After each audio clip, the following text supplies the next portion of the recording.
Dear self, hindi lang love life ang dahilan para sumaya.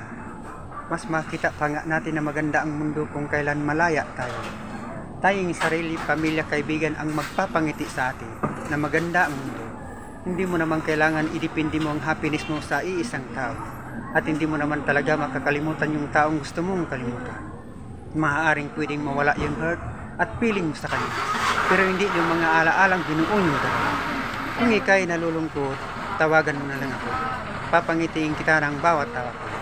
0912211111. Yan po ang numero ng telepono ko. Welcome, Xia Page. Maligaya kong harapin ang una kong kabanata sa Xia Page. Ito ang turang aking buhay, Xia Page. At aking ang kakalimutan ang noon na naging kong buhay. Mga nauna at nauli kong nakaraan. Maraming salamat sa inyo mga kaibigan. Salamat sa pag-unawa. Salamat po sa manghang na panonood at pagtangkilik sa The Love Care Secret Love.